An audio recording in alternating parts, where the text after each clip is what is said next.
Saudara yang dikasihi Tuhan, pada saat ini kita bersama akan menikmati cinta kasih Tuhan yang terus dinyatakan dalam kehidupan kita hari lepas hari. Sebelum kita masuk dalam rangkaian ibadah kita pada minggu ini, di mana kita merayakan hari kebangkitan Tuhan kita Yesus Kristus yang kita rayakan senantiasa bersama-sama setiap hari Minggu, bahkan setiap saat secara pribadi. Mari kita tunduk kepala, kita berdoa. Tuhan yang penuh kasih, Allah yang merangkai sejarah kehidupan manusia, hari ini Tuhan kami akan melaksanakan ibadah kemenangan bagaimana kebangkitan Tuhan membuktikan bahwa Engkau menang dari maut dan Engkau menundukkan segala kuasa di bawah telapak kakimu. Saat ini kami bersama dengan orang percaya akan merayakan sukacita itu dalam persekutuan kami. Kami menyerahkan ibadah pada saat ini dari awal sampai akhir dalam tangan kuasa-Mu, dalam nama Yesus Kristus kami berdoa. Amin. Saudara yang dikasihi Tuhan, mari kita naikkan pujian pembuka di dalam Kidung Jemaat nomor 194.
Sumber pertolongan kita adalah Tuhan yang menjadikan langit dan bumi.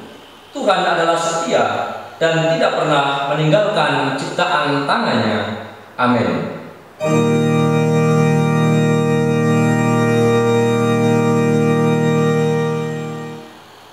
Kasih karunia, rahmat dan damai sejahtera dari Allah Bapa dan Kristus Yesus Tuhan kita menyertai engkau.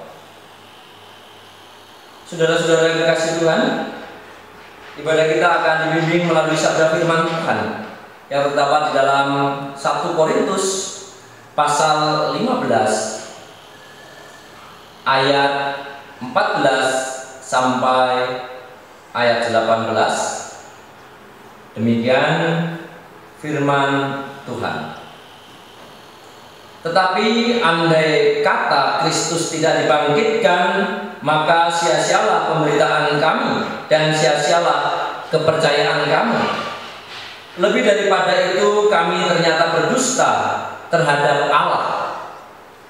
Karena tentang Dia kami katakan bahwa Ia telah membangkitkan Kristus, padahal Ia tidak membangkitkannya. Kalau andai kata benar bahwa orang mati tidak dibangkitkan. Sebab jika benar orang mati tidak dibangkitkan, maka Kristus juga tidak dibangkitkan. Dan jika Kristus tidak dibangkitkan, maka sia-sialah kepercayaan kamu, dan kamu masih hidup dalam dosamu. Demikianlah binasa juga orang-orang yang mati dalam Kristus. Saudara yang dikasihi Tuhan, mari kita responi nas pembimbing ini dengan bersama menaikkan pujian dari Kidung Jemaat nomor 202.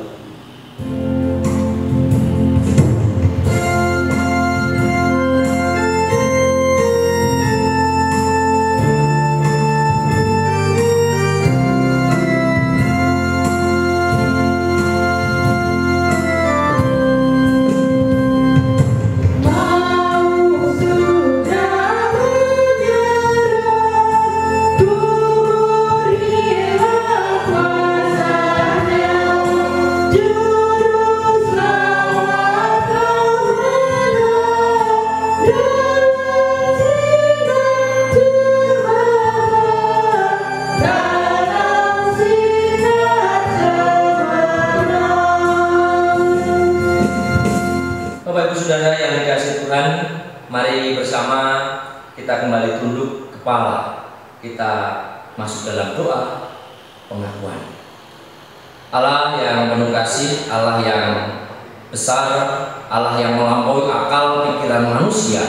Hari ini Tuhan, kami patut bersyukur dan juga menyadari serta merendahkan diri kami bahwa kami adalah debu tanah yang sebetulnya tidak layak, tapi karena kasih karunia-Mu saja kami dikuatkan, kami dilayakkan. Oleh sebab itu Tuhan, ampuni akan setiap ketidakmampuan kami, ampuni akan kegagalan kami di dalam melaksanakan hukum kasih, karena kami seringkali masih didapati membedakan satu dengan yang lain, merendahkan seorang akan yang lain, bahkan menganggap diri kami lebih daripada yang lain.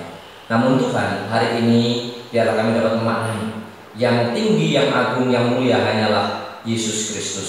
Oleh sebab itu Tuhan, ini kami menyerahkan hidup kami dan kami bersyukur atas anugerah dan cinta kasih serta kebangkitan. Dalam nama Yesus Kristus kami berdoa. Amin.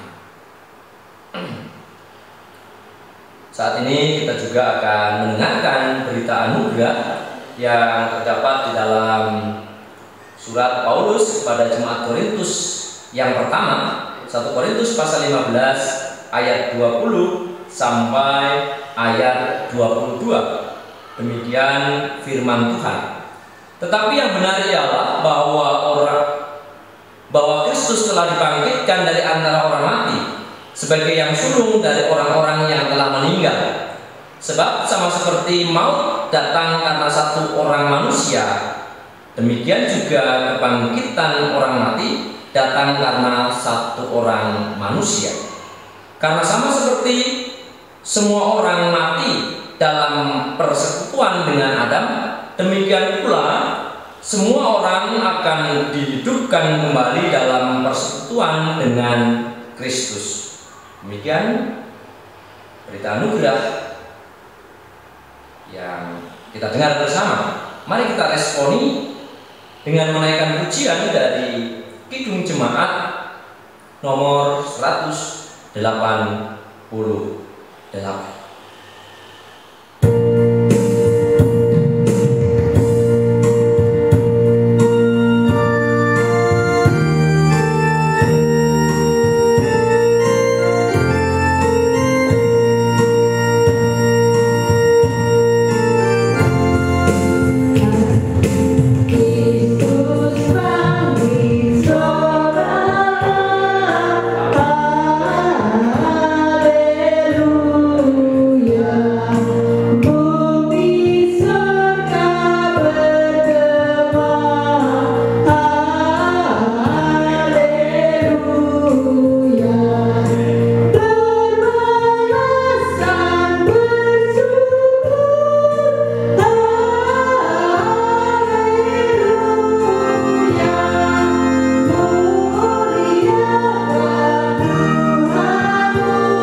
Kembali kita berdoa. Ya Bapa, segala tulisan yang telah Engkau ilhamkan kepada kami, jadikanlah itu bermanfaat untuk mengajar kami, untuk menyatakan kesalahan-kesalahan kami, untuk memperbaiki kelakuan kami, dan untuk mendidik kami dalam kebenaran Yesus Kristus. Biarlah kiranya Roh Kudus menuntun dan membimbing kami untuk dapat peka akan firman-Mu. Kami bersyukur dan berdoa. Amin. Salam saudara yang dikasihi Tuhan Yesus Kristus. Puji dan syukur kalau hari-hari masih dapat kita lalui bersama di dalam menjalani kehidupan ini. Itu semua karena anugerah dan cinta kasih Tuhan. Hari ini di dalam rangka merayakan kebangkitan Yesus Kristus, kita bersama akan kembali dikuatkan melalui sabda firman Tuhan di dalam Injil Matius pasal 28 ayat 11 sampai 15, sesuai dengan panduan sinode yang sudah disajikan dan disiapkan untuk kita dengarkan bersama. Saya akan membacakan, silahkan Bapak Ibu Saudara menyimaknya. Dusta Mahkamah Agama. Ketika mereka di tengah jalan, datanglah beberapa orang dari penjaga itu ke kota dan memberitahukan segala yang terjadi itu kepada imam-imam kepala. Dan sesudah berunding dengan tua-tua, mereka mengambil keputusan lalu memberi sejumlah besar uang kepada serdadu-serdadu itu dan berkata, kamu harus mengatakan bahwa murid-muridnya datang malam-malam dan mencurinya ketika kamu sedang tidur. Dan apabila hal itu kedengaran oleh wali negeri, kami akan berbicara dengan dia, sehingga kamu tidak beroleh kesulitan apa-apa. Mereka menerima uang itu dan berbuat seperti yang dipesankan kepada mereka, dan cerita ini tersiar di antara orang Yahudi sampai sekarang. Saudara yang dikasihi Tuhan, yang berbahagia adalah mereka yang terus setia membaca, merenungkan, lalu melakukan firman itu dalam kehidupan sehari-hari. Dalam teks bacaan kita dan sekaligus dalam merayakan sukacita Paskah, yang artinya melewati, melalui, kita mendapat beberapa hal yang penting dalam kehidupan ini, di dalam menjalani kehidupan yang penuh gejolak, kehidupan yang penuh tantangan, bahkan hampir-hampir di setiap pelosok wilayah mengalami kegalauan yang begitu luar biasa karena sebuah berita, sebuah kabar. Dan kurang lebih Bapak Ibu Saudara, kalau Bapak Ibu Saudara ikuti berita yang berkembang di tengah perkembangan zaman dan teknologi, bahkan ilmu pengetahuan, kurang lebih 2-3 tahun belakangan ini, yang marak kita dengar adalah hoax atau berita bohong. Semua dimodifikasi seolah-olah bahwa sesuatu yang disebarkan, sesuatu yang diberitakan itu yang paling benar, dan menurut ukuran pikiran manusia masuk akal dan logis, dan tidak menutup kemungkinan bagi mereka yang membaca maupun yang mendengar terkecoh karena berita itu. Apakah berita bohong, hoax dan sebagainya itu ada dalam konteks kekinian saja? Ternyata ketika kita baca dalam Injil Matius pasal yang terakhir, praktik penipuan, praktik culas dan korupsi, menyogok dan sebagainya itu sudah dilakukan. Dan yang lebih ngeri Bapak Ibu Saudara, ternyata mereka yang melakukan bagian ini bukan orang sembarangan, tetapi justru yang secara posisi mereka memiliki sebuah kedudukan, mereka memiliki tingkat pendidikan intelektual yang tinggi dibandingkan dengan masyarakat pada umumnya, yang justru dikacaukan, dibingungkan dengan berita itu. Dan hari ini juga seolah-olah kita mengenang kembali ke belakang dalam konteks atau cerita Alkitab ini. Indonesia secara khusus, bahkan dunia, sedang dibingungkan dengan berbagai macam berita. Kalau sekitar 2 tahun atau 1 tahun yang lalu, pilkada, pilpres dan sebagainya, berita bohong disebar. Akhirnya orang-orang, masyarakat mengalami kebingungan. Dan hari ini yang sedang tenar Bapak Ibu Saudara, yang melanda seluruh bangsa, virus corona. Tidak sedikit orang yang tega dalam kondisi yang terpuruk bersama-sama. Di sisi lain banyak orang bersama-sama bergandengan tangan untuk mendukung pemerintah dan semua pihak terkait menyelesaikan bagaimana persoalan ini segera terselesaikan. Tetapi tidak sedikit orang yang hanya karena kepentingan pribadi. Jangan kita mudah karena kita mungkin paketnya banyak, kita sebar semua berita itu, entah dari mana asalnya, dan entah bisa dipertanggungjawabkan atau tidak kebenarannya, yang akhirnya membuat semua orang resah.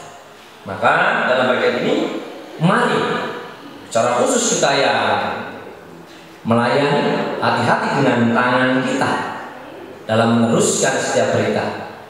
Sedapat mungkin berhentilah berita itu di tangan kita. Kalaupun itu benar, biarlah kita menyampaikan dengan bijak. Kalaupun salah, kita tidak membuat atau meneruskan berita yang salah kepada orang yang akhirnya membuat orang mengalami kekacauan.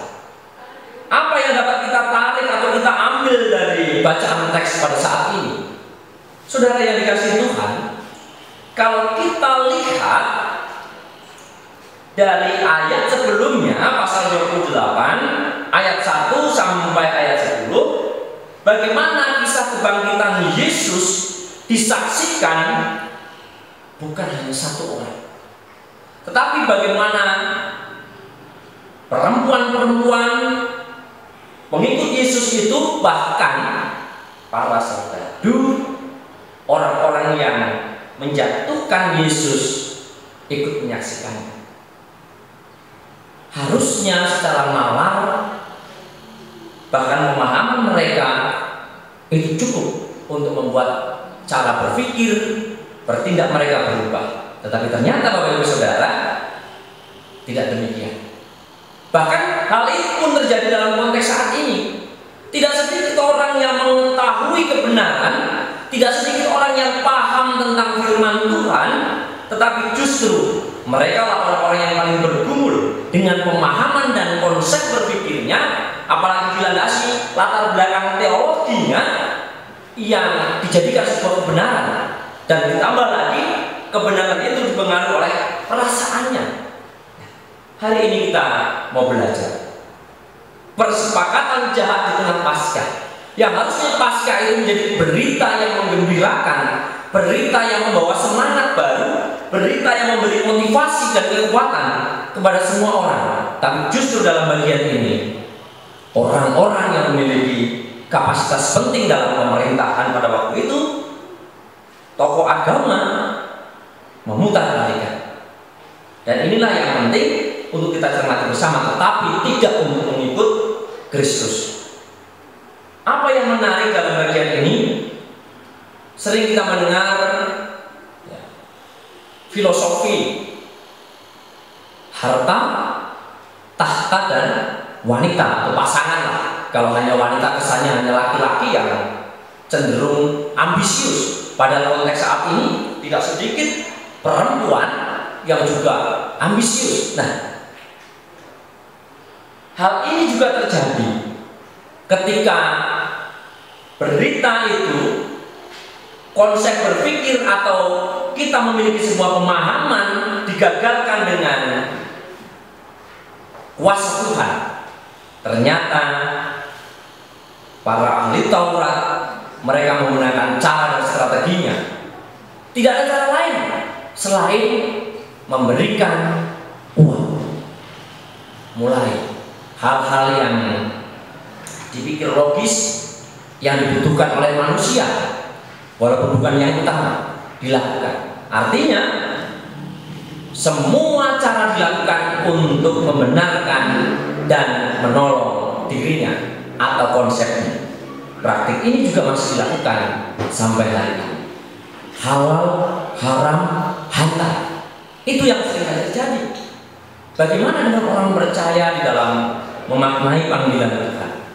Mujizat yang paling besar, mujizat yang paling luar biasa adalah keselamatan yang diberikan melalui pengorbanan kebangkitan Yesus pada Paskah.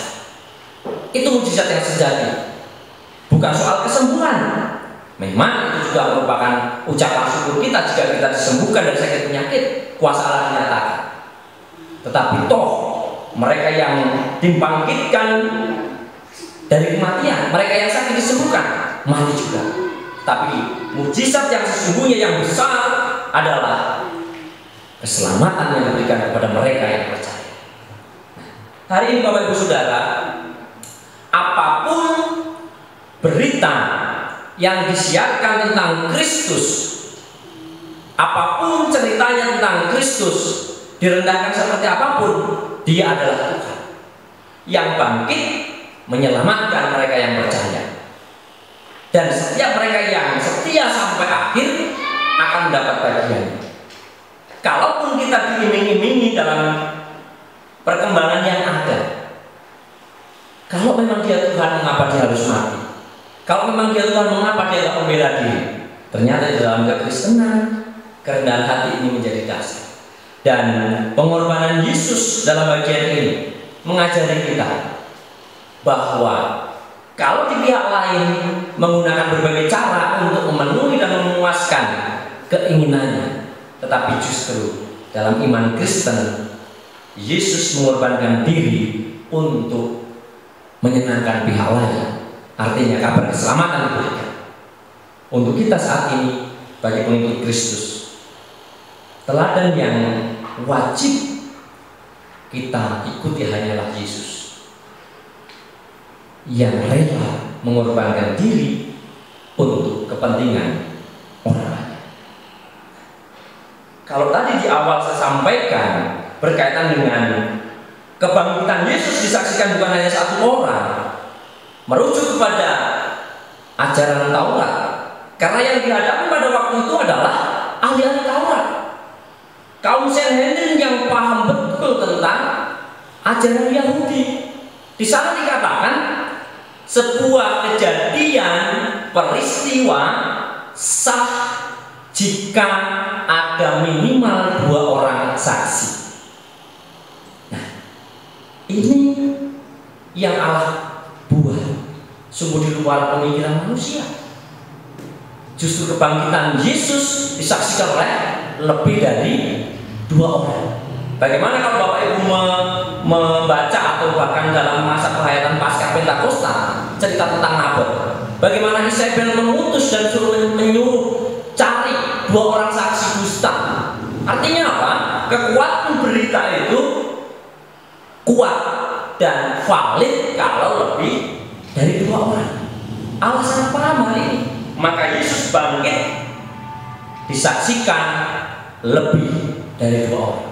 Dan ini adalah cerita yang dapat dipertanggungjawabkan kebenarannya. Oleh sebab itu, kalau ada yang melemahkan iman kita karena Kristus dan direndahkan, hari ini bisa mengatakan pilihan kita ketika kita tetap percaya kepada Yesus itu tidak salah. Tinggal bagaimana kita dapat terus memegang teguh iman percaya kita. Ajaran Yesus satu, yaitu kasih. Kalau engkau mengasihi sesamamu, buktikan dengan kerelaanmu mengikuti teladan Yesus yang memerdekakan diri, mengorbankan dirinya untuk orang lain. Dan dalam pengorbanannya itu, ia mewujudkan, membuktikan apa yang ia ucapkan benar adanya. Ia bangkit pada hari yang ketiga dan menyelesaikan semua tanggung jawab yang diberikan Bapa kepadanya. Artinya karya penyelamatan selesai dan mereka yang percaya layak bersukacita. Karena apa? Iman mereka tidak sia-sia, kepercayaan mereka tidak percuma, karena Allah yang disembah di dalam Kristus Yesus, Allah yang hidup. Dan biarlah kita dalam segala kesulitan, dalam segala intimidasi, dalam segala pemberitaan yang tidak benar tentang Kristus, tetap memegang iman percaya kita bahwa Yesus telah bangkit. Dan ini dapat kita teruskan kepada generasi kita turun temurun. Kiranya kita dapat betul-betul memaknai penghayatan Paskah dan sampai Pentakosta, dan kita menjadi pribadi yang Tuhan pakai menjadi alatnya dan menjadi berkat bagi sesama di tengah lingkungan di mana kita berada. Tuhan memberkati. Mari kita tunduk kepala, kita berdoa. Segala puji dan syukur atas anugerah-Mu kami naikkan ya Bapa. Dan terima kasih Tuhan kalau Engkau membukakan hati pikiran kami. Kalau ada persepakatan di golongan kaum Sanhedrin, ajari kami Tuhan dalam menjalankan amanat agung Yesus Kristus, kami memberitakan apa yang benar, bahwa Yesuslah satu-satunya jalan, kebenaran, dan hidup, dan Engkau bangkit pada hari yang ketiga. Dalam nama Yesus kami berdoa. Amin. Saudara yang dikasihi Tuhan, mari kita responi firman Tuhan ini dengan bersama menaikkan pujian dari Kidung Jemaat 340.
Allah yang penuh kasih, Allah yang terus memberi kesempatan bagi setiap orang yang percaya.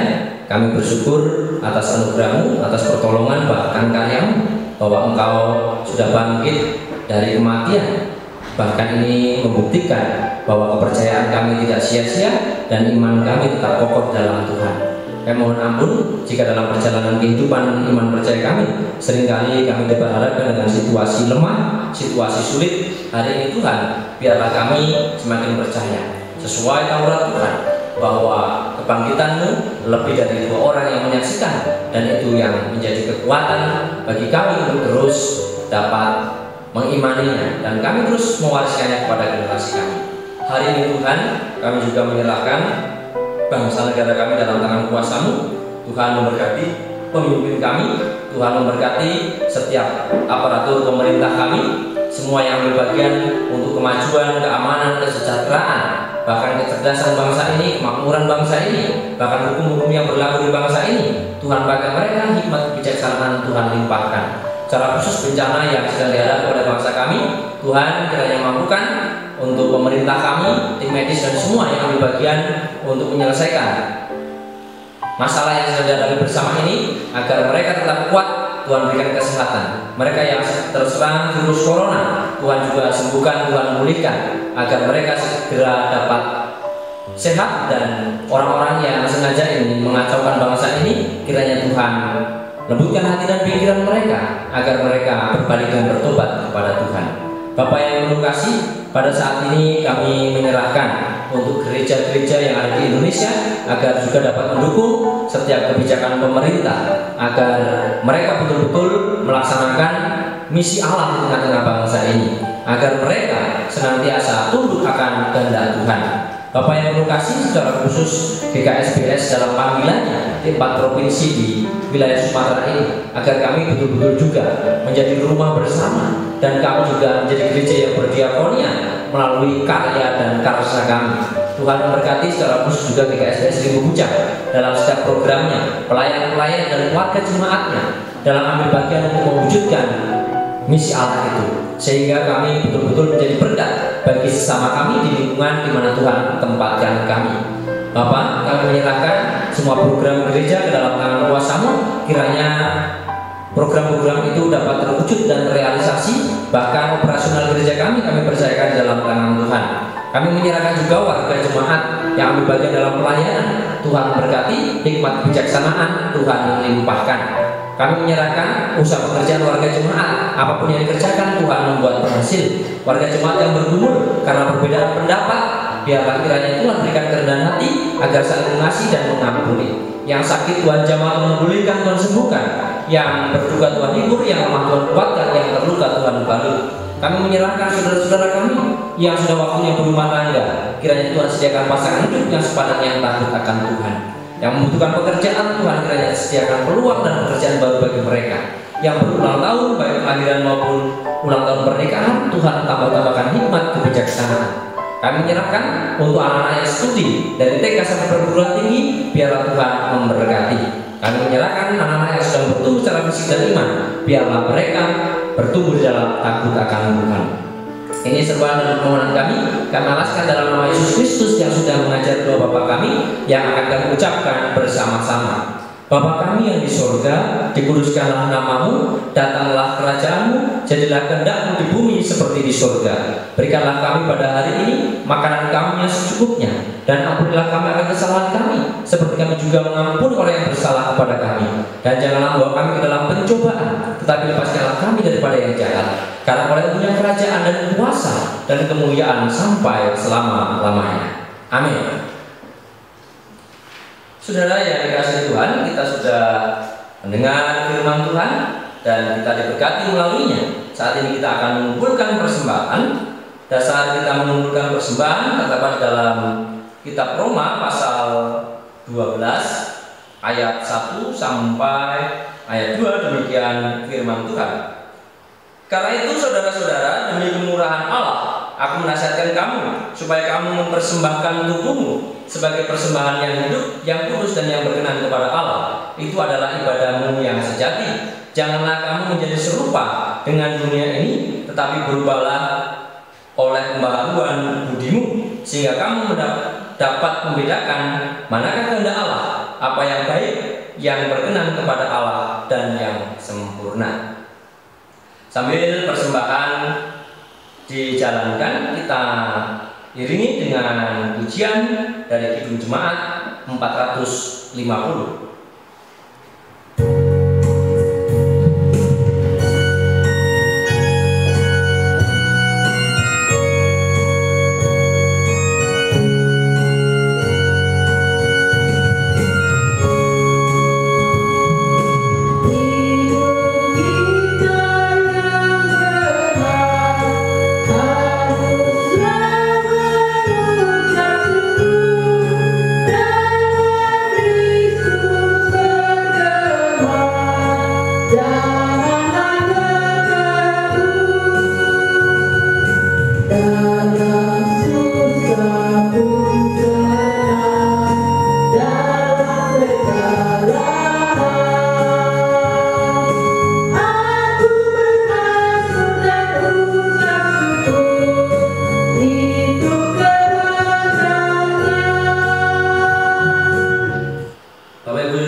Persekutuan kita pada saat ini.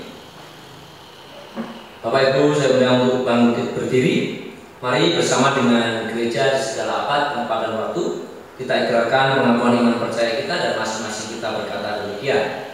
Aku percaya kepada Allah Bapa yang Maha Kuasa, Khalik langit dan bumi, dan kepada Yesus Kristus anaknya yang tunggal Tuhan kita, yang dikandung daripada Roh Kudus, lahir dari anak darah Maria, yang menderita di bawah pemerintahan Pontius Pilatus, disalibkan, mati dan dikuburkan, turun ke dalam kerajaan maut. Pada hari yang ketiga bangkit pula dari antara orang mati, naik ke surga, duduk di sebelah kanan Allah Bapa yang Maha Kuasa, dan akan datang dari sana untuk menghakimi orang yang hidup dan yang mati. Aku percaya kepada Roh Kudus, gereja yang kudus dan am, persekutuan orang kudus, pengampunan dosa, kebangkitan daging, dan hidup yang kekal. Kita tetap berdiri dan kita akan menaikkan pujian penutup dalam ibadah ini yang diambil dari pelengkap Kidung Jemaat nomor 184.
teruslah bertolong-tolongan untuk menghadirkan damai sejahtera Allah dalam kehidupan ini, dan terimalah berkat Tuhan.